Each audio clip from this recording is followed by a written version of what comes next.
Have you ever felt tired, but not from work? Not the kind of tired sleep fixes. I mean the kind that sits in your chest, even when you've done nothing all day. Like your mind is always on, but never moving forward. And deep down, there's this quiet thought you try to ignore. What am I doing with my life? You wake up with plans. You tell yourself, today will be different. You'll be focused, disciplined, in control. But then, somehow, the day slips. You check your phone for just a minute. You scroll, you watch, you delay, and before you even realize it, the day is gone. Again. And the worst part? It's not that you don't know what to do. You do. That's what makes it heavier. Because now it's not confusion, it's frustration. Be honest for a second. Does this feel familiar? Because if it does, then this isn't about laziness, and it's definitely not about intelligence. This is something deeper, something most people never stop to question. And this is where things start to shift. Because the problem isn't your life, it's how your mind has been trained to live it. Think about it. You live in a world designed to break your focus. Every app, every notification, every endless scroll, it's all engineered to keep you distracted, not just for minutes, for hours, for years. And slowly, without even noticing, you stop being in control. You start reacting instead of choosing. You start consuming instead of creating. And here's the scary part. It feels normal. That's how it traps you. Because if something feels normal, you don't question it. You accept it. You live inside it, even if it's quietly destroying your potential. Now here's the part nobody tells you. Discipline isn't something you find. It's something you build in a world that constantly tries to take it away. And most people, they never build it. Not because they can't, but because they never realize what they're up against. They think it's just about trying harder, waking up earlier, being more motivated.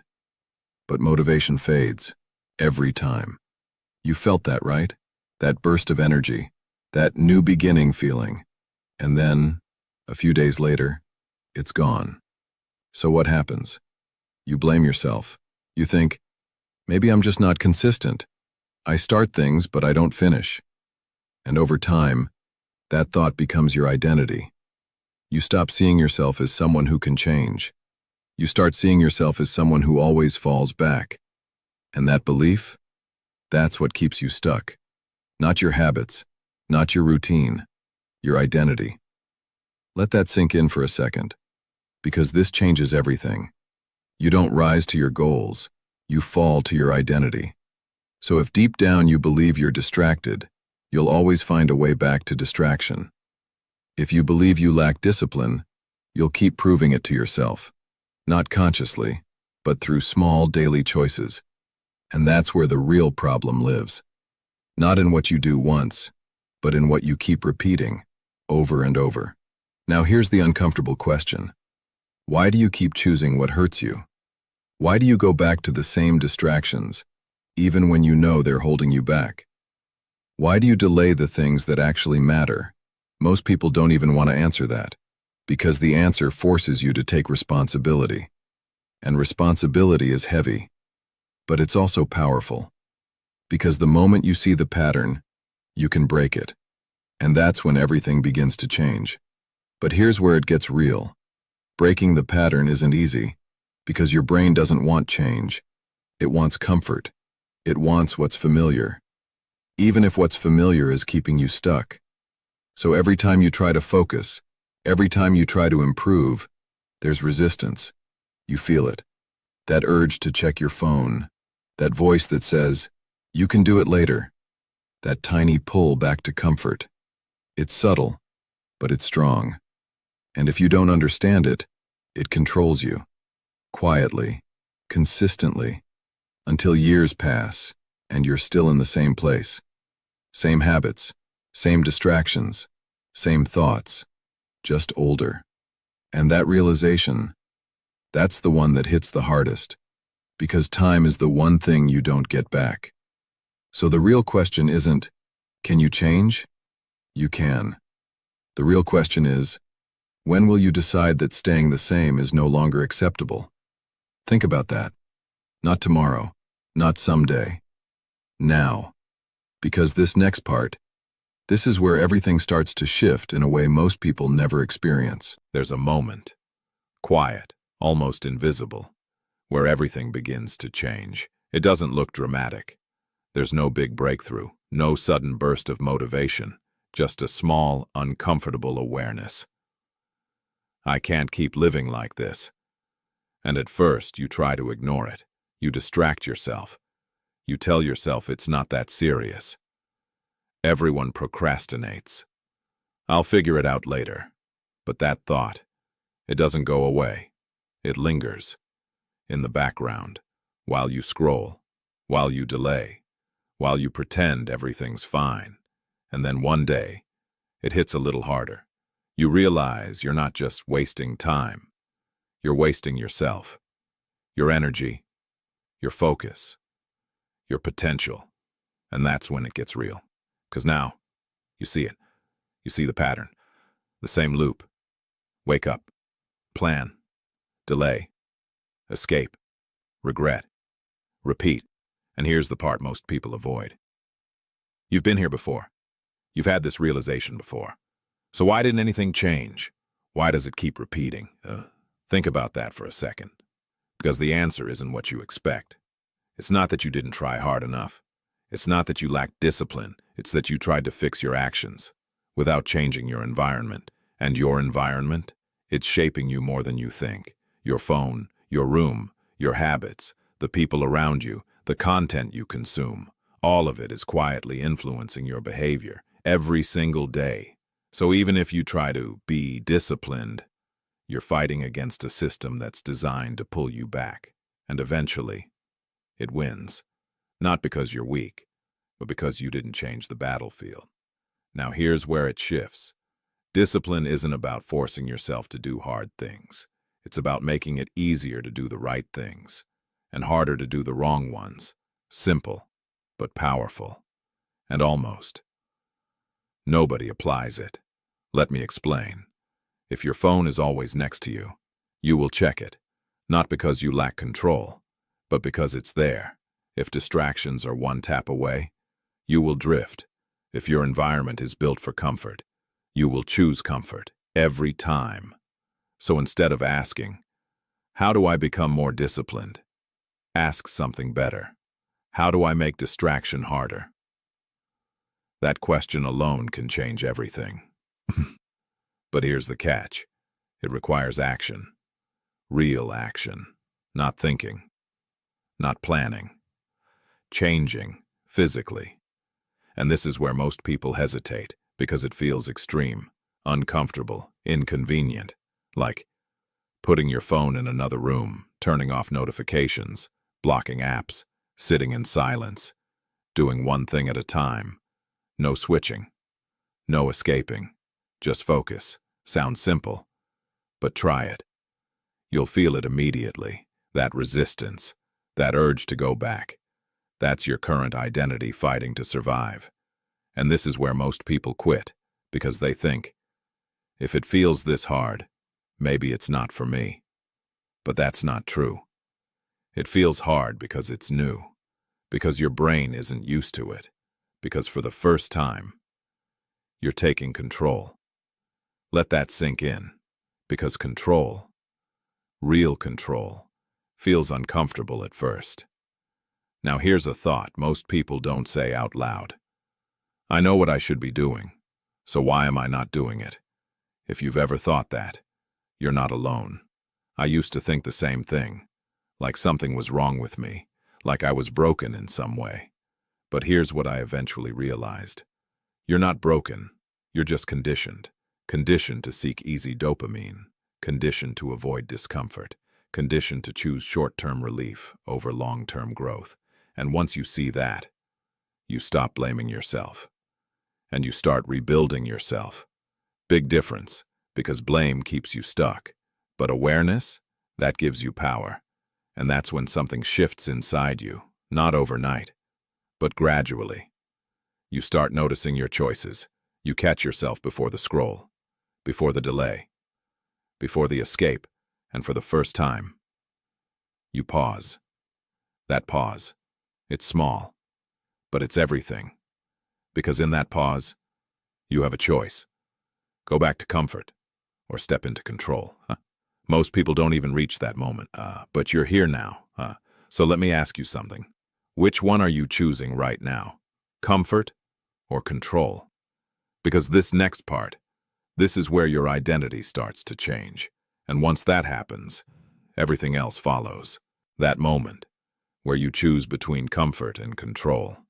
It doesn't feel powerful. It feels quiet, almost insignificant, like it doesn't really matter. But it does. More than you think. Because every time you choose control, even in the smallest way, you're sending a message to yourself. I'm not that person anymore. And at first it feels fake, like you're pretending, like it's not really you. But this is where people misunderstand growth. They think confidence comes first. They think discipline comes first. It doesn't. Action comes first. Identity follows, always. So you don't wait to feel ready. You act, and let the feeling catch up. Now here's where it gets interesting. Your brain starts watching you, not consciously, but through patterns. Every action you repeat becomes evidence, and slowly, that evidence starts building a new story. I focus. I follow through. I don't quit easily. At first it's weak, fragile, easy to break. But it's there, and that's enough. Because once a new identity starts forming, your decisions begin to shift automatically. You don't argue with yourself as much. You don't negotiate every task. You just do it. Not perfectly, not consistently, but differently. And that difference? That's progress. But wait till you hear this. There's something that will try to destroy this progress before it even becomes real. And almost nobody talks about it. It's not failure, it's not distraction, it's success. Small success. Because the moment you do something right, your brain relaxes. It says, good enough. You've done something today. You deserve a break. And just like that, you slip. Not fully, just a little. But that little slip turns into a pattern again. You start strong. You feel good. Then you ease off. Then you drift. And before you know it, you're back where you started. Different week. Same cycle. So here's the shift most people never make.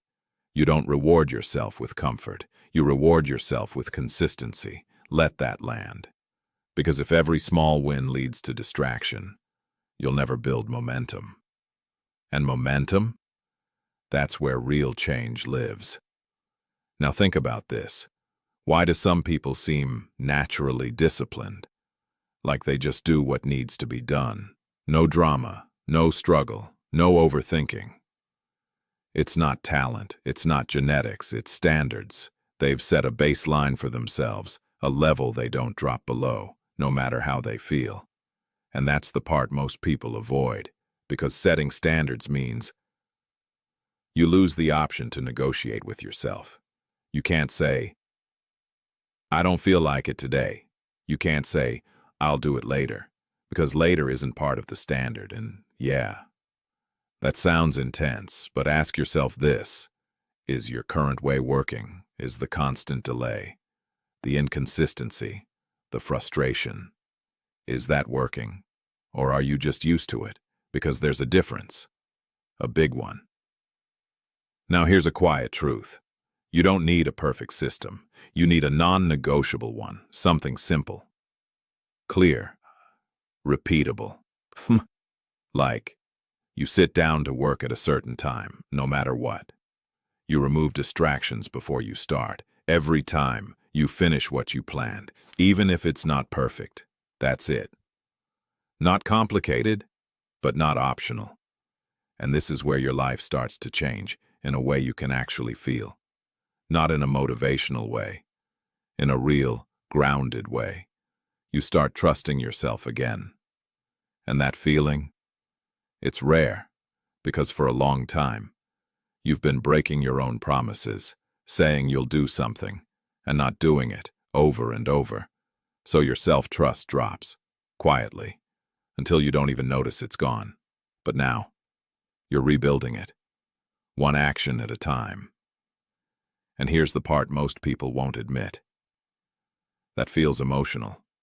Not dramatic, just different. Like something inside you is finally aligning, like your actions and your intentions are starting to match. And when that happens, you feel lighter, clearer, more in control, not of everything, but of yourself. And honestly, that's enough. Because once you have control over yourself, everything else becomes easier to handle. But don't get comfortable yet, because this next part, this is where most people lose everything they've built. And if you understand it, you won't. Here's where things quietly fall apart for most people. Not at the beginning, not when it's hard, but right when it starts to feel manageable. You've built a bit of discipline, you've reduced distractions, you're showing up more consistently, and life feels a little better, clearer, lighter. And that's exactly when the old patterns try to come back, not aggressively, subtly. A little more scrolling, a little more delay, a few small compromises, and your brain whispers, "It's fine, you've earned it." This is the moment that decides everything, because what feels like a small step back is actually the start of a slow drift. And drift is dangerous, not because it's intense, but because it's invisible. You don't notice it happening until one day you're right back in the same cycle you worked so hard to escape. So how do you stop that? How do you protect the version of yourself you've started becoming? This next part changes everything. You stop thinking in terms of motivation, and you start thinking in terms of identity maintenance. Because once you've built a new identity, your job isn't to chase progress anymore. It's to protect it, like something valuable. Because it is. Now think about it like this. If you see yourself as someone who is disciplined, then discipline isn't something you try to do, it's something you don't break. Even on bad days, especially on bad days. And yeah, there will be bad days. Days where you feel off, unfocused, tired. Days where your mind tries to pull you back into comfort. That doesn't stop. But your response changes. You don't aim for perfection. You aim for alignment. You ask yourself one simple question. What would someone who respects themselves do right now? And then, you do that. Even if it's small, even if it's imperfect, because that question keeps you anchored, grounded, stable. And over time, that stability becomes your strength. Now here's something most people never realize. Discipline isn't restrictive. It's freeing. Because when you're not constantly fighting yourself, you have more energy, more clarity, more peace. You don't waste hours deciding what to do or arguing with your own mind. You just move. And that movement, it builds momentum. But here's the twist. Real freedom doesn't feel exciting at first. It feels calm, quiet, almost boring. And that's where people get confused. They think, why doesn't this feel amazing? Because you've been conditioned to chase stimulation, constant input, constant noise, constant distraction. So when things slow down, when your mind gets quiet, it feels unfamiliar, even uncomfortable. But give it time, because that quiet, that's where your real life begins. That's where you think clearly, create deeply, act intentionally. That's where you become someone you actually respect. And respect, that's the part most people are really chasing. Not money, not status, not validation. Just the feeling of looking at yourself and thinking, I'm proud of who I'm becoming. And here's a quiet challenge for you. If this makes sense, say something. Not for anyone else, just to acknowledge it. Because awareness without action fades quickly. Now let's bring this full circle. You started here feeling stuck, tired, overwhelmed, not because life was impossible, but because your mind was scattered, pulled in too many directions, controlled by habits you didn't choose. But now, you see it differently. You understand the patterns, the distractions, the identity behind your actions. And most importantly, you know you can change it. Not instantly, not perfectly, but intentionally. And that's enough. Because change doesn't come from massive breakthroughs. It comes from small decisions, made consistently, protected daily. Now here's the final thought I want to leave you with. You don't need to fix your entire life. You just need to stop abandoning yourself. That's it. Show up. Do what you said you'd do, even when it's uncomfortable, even when no one is watching. Because that's where your new identity is built. Quietly, repeatedly, powerfully. And one day, without even realizing it, you'll look back and you won't recognize the person you used to be. Not because everything became perfect, but because you became someone who stayed focused, stayed disciplined, stayed true to your own word. And that's what it means to work hard on yourself. If this hits something real in you, don't just move on. Stay with it. And if you want more like this, subscribe and keep choosing the version of you that you'd actually respect.